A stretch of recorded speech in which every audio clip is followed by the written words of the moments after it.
नमस्कार दोस्तों, कैसे हैं आप लोग। 50th वीडियो है लक्ष्मीकांत की छठे एडिशन की। क्या क्या चीजों के बारे में बात करेंगे। एक तो फेडरल सिस्टम के बारे में यहाँ पे बात होगी, दूसरा federal features of the constitution के बारे में यहाँ पे बात होगी। आगे बढ़ने से पहले वही हमेशा की बात, इस किताब को खरीद लीजिए और मेरे साथ पढ़िए। वीडियो पे लाइक का बटन जरूर दबा दें और ज्यादा से ज्यादा लोगों के साथ इस वीडियो को शेयर करें। देखिए, दुनिया भर की अगर गवर्नमेंट्स की बात की जाए तो जो पॉलिटिकल साइंटिस्ट है, और पॉलिटिकल साइंटिस्ट कहने का मतलब क्या हो गया, वो लोग जो अलग अलग देश के संविधानों का अध्ययन करते हैं। अलग अलग देशों में एडमिनिस्ट्रेशन किस तरीके से काम करता है, गवर्नेंस किस तरीके से काम करता है, इन चीजों का जो लोग अध्ययन करते हैं उनको बोला जाता है पॉलिटिकल साइंटिस्ट। जब पॉलिटिकल साइंटिस्ट ने दुनिया भर के संविधानों का अध्ययन किया तो उनको पता चला कि भैया कुछ गवर्नमेंट्स यूनिटरी बेसिस पे काम कर रही हैं, कुछ गवर्नमेंट्स फेडरल बेसिस पे काम कर रही हैं। अब यहाँ पे दो बेसिस निकल के आ रहे हैं, एक बेसिस आपका यूनिटरी, एक बेसिस आपका फेडरल। दोनों में फर्क क्या है। यूनिटरी में है कंसंट्रेशन ऑफ पावर और फेडरल में है आपका पावर को डिस्ट्रीब्यूट किया गया बहुत अलग अलग लेवल्स पे। कुल मिला के बात यह कि नेशनल गवर्नमेंट मतलब पूरे देश की सरकार, और प्रोविंशियल गवर्नमेंट या इनको कभी कभी स्टेट गवर्नमेंट भी कहा जाता है। तो नेशनल गवर्नमेंट और प्रोविंशियल गवर्नमेंट।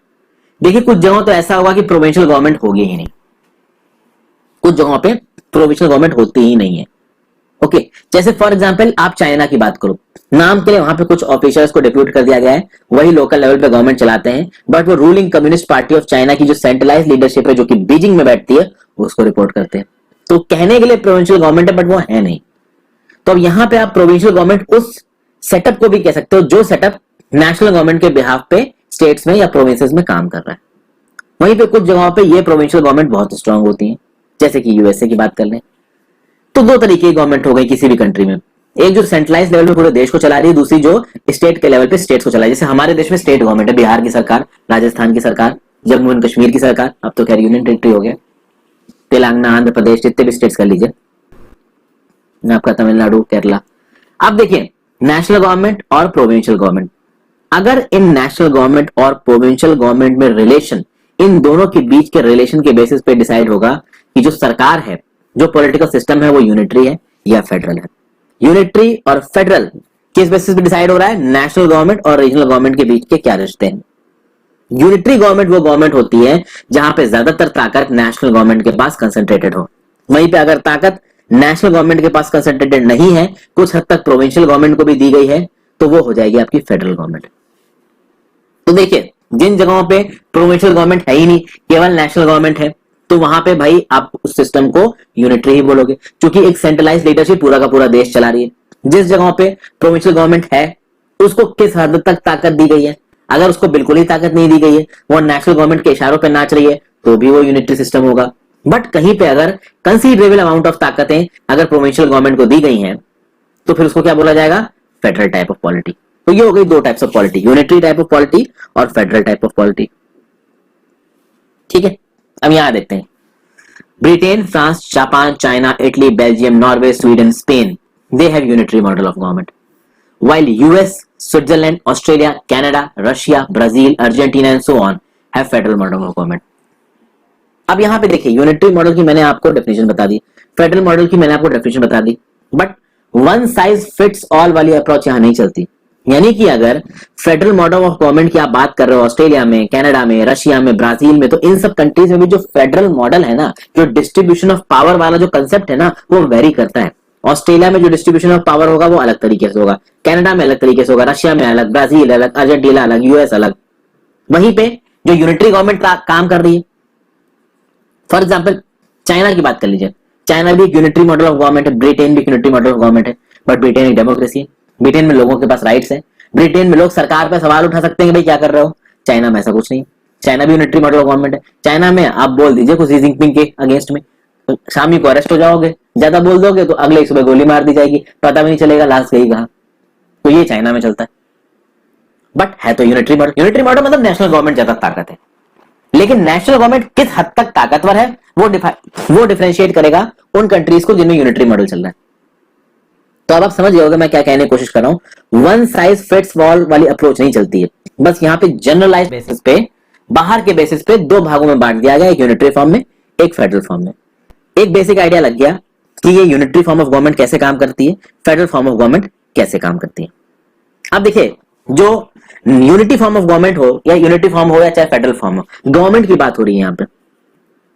जैसे कि नेशनल गवर्नमेंट को कुछ कुछ गांव पे अलग अलग नाम से जाना जाता है।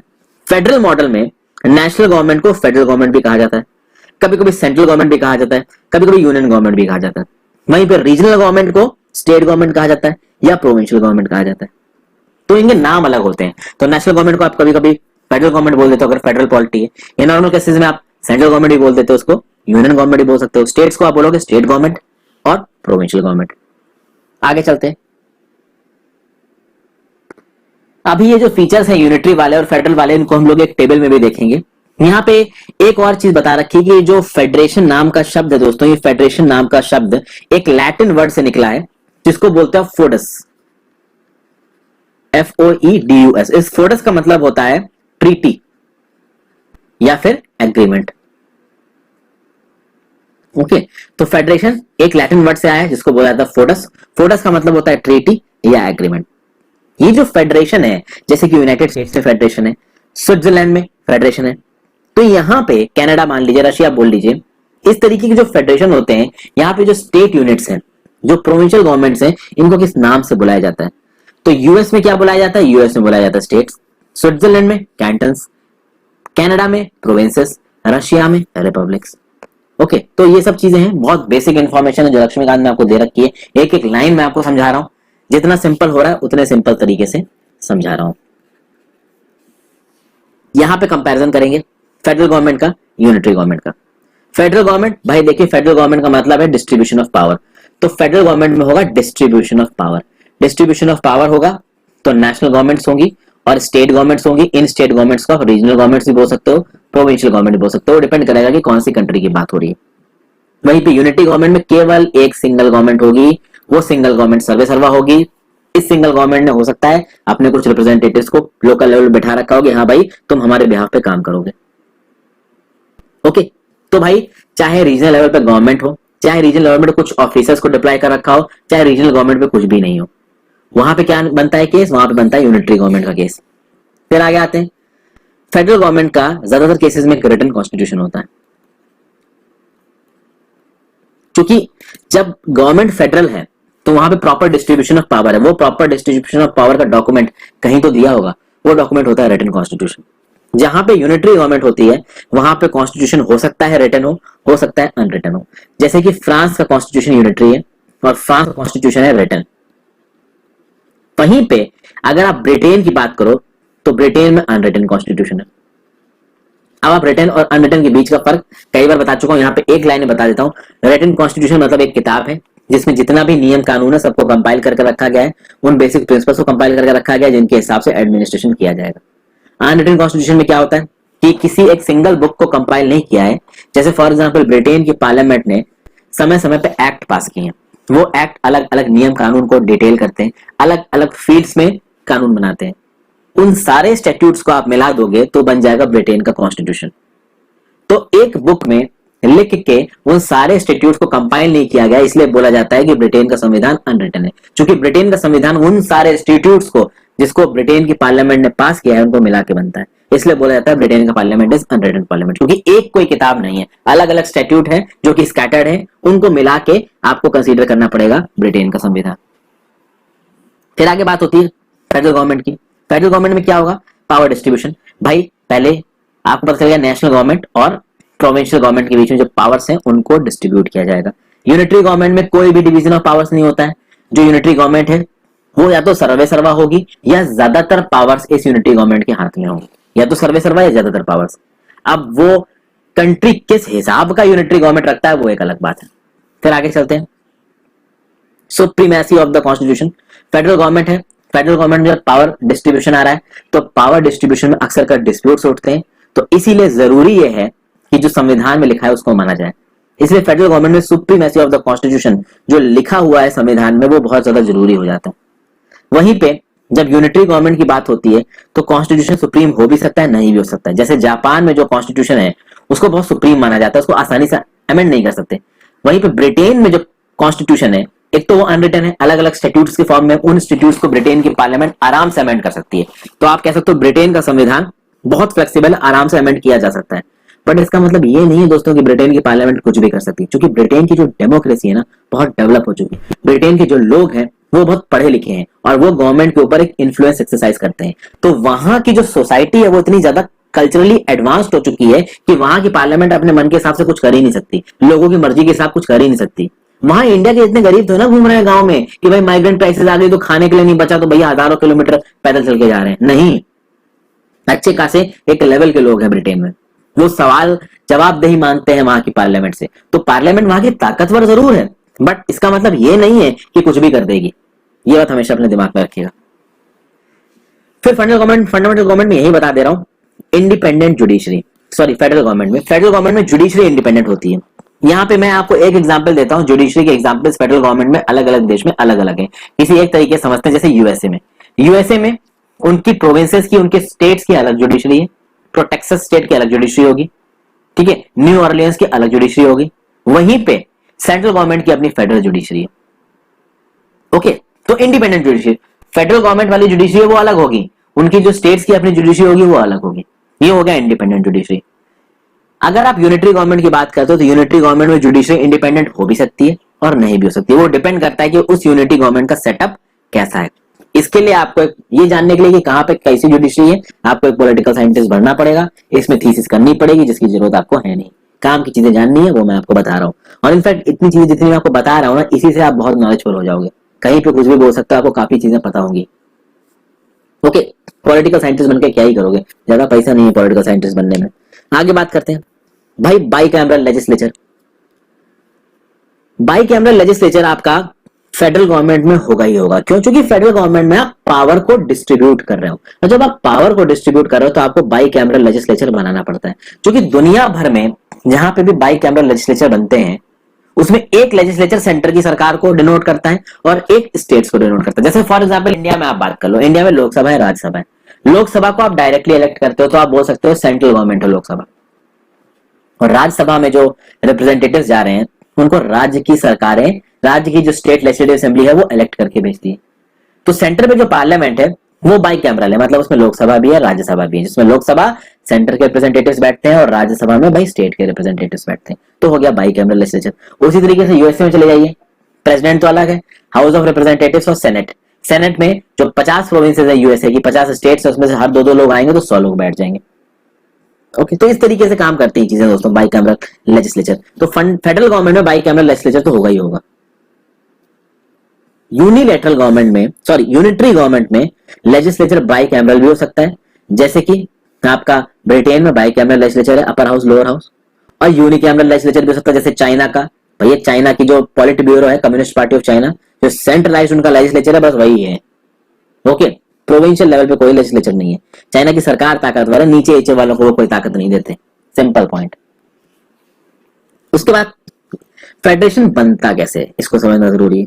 फेडरेशन दो तरीके से बनता है, एक तो फेडरेशन बन सकता है इंटीग्रेशन से, और एक फेडरेशन बन सकता है डिसइंटीग्रेशन से। इन दोनों चीजों को समझना बहुत जरूरी है। दुनिया का सबसे पुराना फेडरेशन कौन है? यूएसए। यूएसए कब बना? 1787 में, 1787 में। अमेरिकन रेवोल्यूशन कब आया? वो आया 1775 से 1783।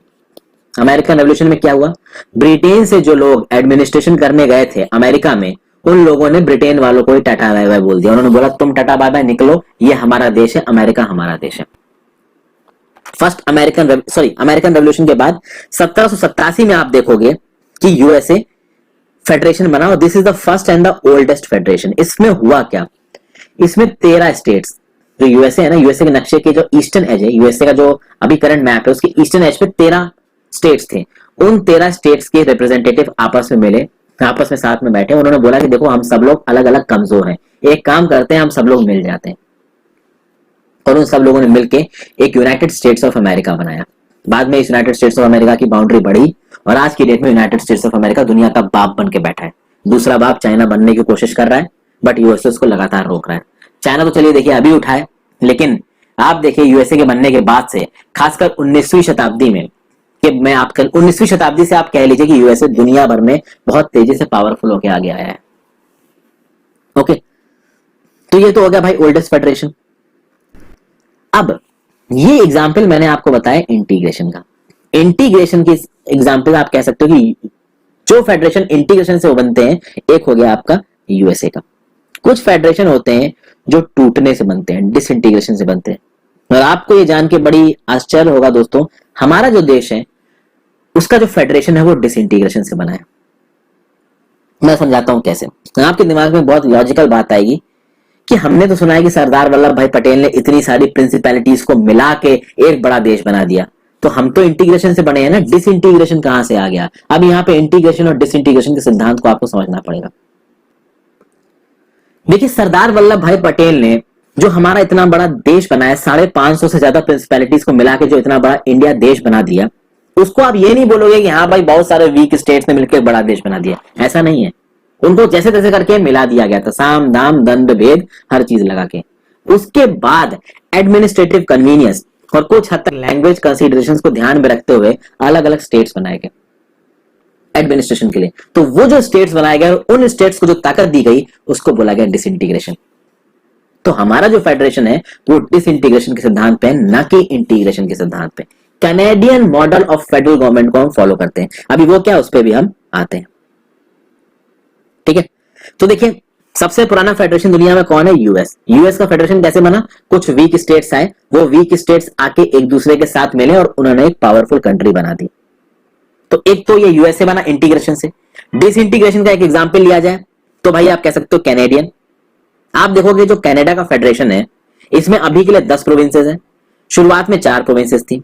कनाडा का फेडरेशन कब बना? 1867 में। यूएसए का फेडरेशन कब बना? 1787 में। दोनों फेडरेशन बहुत पुराने हैं, बट सबसे पुराना कौन सा है? यूएसए का। तो ये भी याद रखिएगा, oldest federation is the federation of USA. ठीक है, आगे बढ़ते हैं।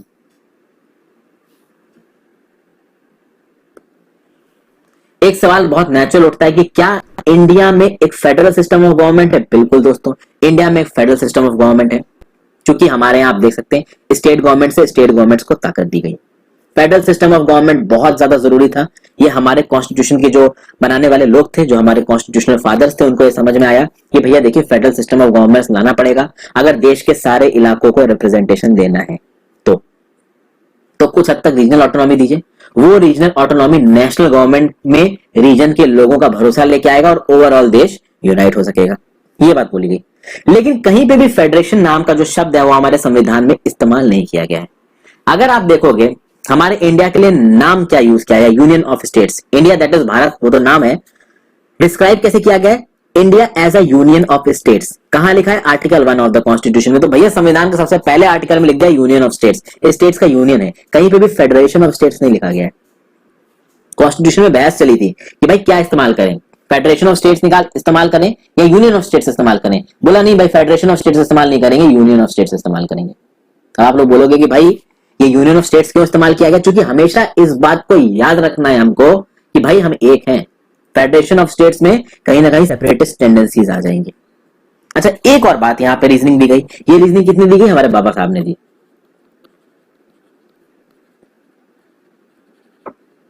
बाबा साहब बी आर अम्बेडकर जी, हमारा संविधान बनाने का सबसे बड़ा श्रेय इनको जाता है। इन्होंने क्या बोला?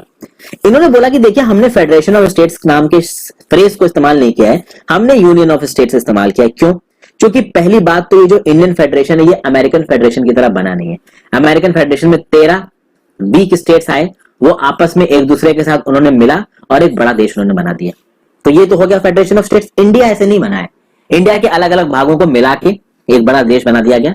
उसके बाद एडमिनिस्ट्रेटिव और लिंग्विस्टिक कन्वीनियंसेस के हिसाब से उसको हिस्सों में तोड़ दिया गया जहां पे अच्छी तरीके से एडमिनिस्ट्रेशन हो सके। So Indian federation is not a result of agreement among states. पहला रीजन। दूसरा रीजन बाबा साहब ने क्या दिया कि भाई देखो इंडिया बन गया है, इंडिया के किसी भी स्टेट के पास ये ताकत नहीं है कि वो फेडरेशन से बाहर निकल जाए। तो कल की डेट में National Socialist Council of Nagaland, Isak Muivah group उठ के बोले कि नहीं भाई, हम तो इंडिया से अलग एक देश बनाएंगे, अब ग्रेटर नागालैंड में हमारी डिमांड है। तो क्या सेंट्रल गवर्नमेंट डिमांड मान लेगी? ऑब्वियसली नहीं मानेगी। आर्मी डिप्लॉय कर दी जाएगी, दौड़ा दौड़ा के मारा जाएगा। समझ गए? तो मतलब आप रीजनल ऑटोनॉमी मांगिए, ठीक है, आपके हिस्टोरिकल कंटेक्स्ट को देख के आपको रीजनल ऑटोनॉमी देना जरूरी है, बट आपके पास कोई ये राइट नहीं कि आप फेडरेशन से सेक्रेट कर जाओगे। You have no right to secede from federation. Okay. तो federation is union because it is indestructible, मतलब हमारा जो ये देश है ये यूनियन ऑफ स्टेट्स क्यों है? यूनियन ऑफ स्टेट्स इसलिए है क्योंकि किसी भी स्टेट के पास ये ताकत नहीं है, ना ही कोई स्टेट ये कभी सोचे कि वो इंडियन यूनियन से अलग हो सकता है। सिंपल बात। इसीलिए हमारा जो देश है, हमारा ये जो फेडरेशन है, ये इनडिस्ट्रक्टिबल है, इसलिए इसको फेडरेशन ना बोल के यूनियन बोला गया। अब अगर दुनिया के सबसे इंपॉर्टेंट फेडरेशन की बात करिए तो आप एक बात करो कैनेडियन मॉडल की और एक आप बात करो अमेरिकन मॉडल की। एक हो गया अमेरिकन मॉडल और एक हो गया आपका कैनेडियन मॉडल। हमारा जो फेडरेशन है वो किसके बेस्ड है? अमेरिकन पे, कैनेडियन पे? गेस मारिए। ऑब्वियसली कैनेडियन पे, अमेरिकन पे बेस्ड नहीं है। अब अगर हमारा जो फेडरेशन है वो कैनेडियन मॉडल पे बेस्ड है तो कौन कौन सी ऐसी चीजें हैं जो कैनेडियन मॉडल जैसी हैं हमारे देश में? जैसा कि मैंने आपको बताया, जो कैनेडियन फेडरेशन है वो स्टेट्स को मिला के नहीं बनाए, बड़े बड़े एक बड़े स्टेट को तोड़ के बनाए। तो जो इतना बड़ा कनाडा है, दुनिया का दूसरे नंबर का सबसे बड़ा देश, इस कनाडा में एक बड़ा सा इलाका था, इस इलाके को शुरुआत में 4 प्रोविंसेस में तोड़ा गया, आज की डेट में इसको 10 प्रोविंसेस में तोड़ा गया। उसी तरीके से इंडिया एक बड़ा देश था, इसको तोड़ के स्टेट्स बनाए गए और इन स्टेट्स को कुछ ऑटोनॉमी दी गई। तो एक तो इस चीज में हम लोग कैनेडियन फेडरेशन को रिजेंबल करते हैं। दूसरा, हमारे यहाँ पे यूनियन नाम के शब्द का इस्तेमाल किया जाता है। कैनेडियन फेडरेशन में भी फेडरेशन नहीं, यूनियन का शब्द का इस्तेमाल किया जाता है और इंडिया में भी यूनियन का शब्द का इस्तेमाल किया जाता है। यूनियन ऑफ स्टेट है, फेडरेशन ऑफ स्टेट नहीं है। और तीसरी चीज, there is centralising tendency. Centralising tendency मतलब सेंट्रल गवर्नमेंट ज्यादा ताकतवर है। इसका मतलब ये नहीं है कि कनाडा में या इंडिया में स्टेट्स ताकतवर नहीं है, स्टेट्स भी ताकतवर हैं, बट स्टेट्स की पावर लिमिटेड है। ठीक है, वो अपने स्फीयर में लॉ मेकिंग कर सकते हैं, ज्यादा ताकत किसके पास दी गई है? सेंटर को दी गई। और इंडिया में बहुत जरूरी था, क्योंकि जब इंडिया आजाद हो रहा था ना, तो भाई सब लोग बंदर बांट मचाने में लगे थे, सबको अपना अपना चाहिए। तो सोचिए दोस्तों, राज्य रजवाड़े अपने इलाके में राजा की तरह रह रहे हैं, वो क्या चाहेंगे किसी देश के साथ मिले? उनकी तो राजगद्दी चली जाएगी ना। उनको क्या समझ में आएगा पार्लियामेंट? आप सोचो, आपको अपना ही टाउन दे दिया जाए राजा की तरफ। अरे अपना टाउन क्या यार, मुझे तो मेरी ये जिस बिल्डिंग में मैं रहता हूँ ना, 8 फ्लोर की, इस 8 फ्लोर की बिल्डिंग में 48 फ्लैट्स हैं। क्योंकि अगर दोनों विंग्स को मैं मिला दूं तो इस इतने ही फ्लैटों का अगर मुझे राजा बना दिया जाए तो मैं तो उसी में खुश हो जाऊंगा। क्योंकि देखिए, मुझे एक इलाका मिल जाएगा ना राज करने के लिए। अगर आपको भी एक इलाका मिल जाएगा राज करने के लिए तो आप बोलोगे यार मजा आ रहा है, हम तो राजा बन गए, अगल बगल सब हमारी आवा भगत कर रहे हैं, सब सलाम ठोक रहे हैं, खूब पैसा भी आ रहा है, इतने इलाके में जो लोग रह रहे हैं वो मुझे टैक्स भी दे रहे हैं, मैं अथॉरिटी हो गया यहाँ पे, तो मैं किसी और के सामने अथॉरिटी को क्यों गिराऊं? ये बात ऑटोमेटिकली आपके दिमाग में एक ऐसी टेंडेंसी आएगी। तो इस तरीके की टेंडेंसी को डिस्करेज करने के लिए हमारे देश के संविधान में एक सेंट्रलाइजिंग टेंडेंसी रखी गई, ताकत सेंटर को ज्यादा दी गई ना कि स्टेट्स को, और जो कि बहुत जरूरी था। क्योंकि स्टेट्स को इंडिविजुअल एस्पिरेशंस को आप ज्यादा वैल्यू दे दोगे तो हमेशा यही बोलेंगे कि हमें आपके साथ नहीं रहना है, हम तो अलग हैं। देख लीजिए क्या हो रहा है नागालैंड में इस टाइम पे। तो ये है पूरा सीन दोस्तों। Thank you for watching this video. I hope आपको ये वीडियो पसंद आई तो उसको लाइक जरूर कर दीजिएगा, ज्यादा से ज्यादा लोग साथ शेयर करें और कमेंट के थ्रू जरूर बताइए वीडियो कैसी लगी। गुड।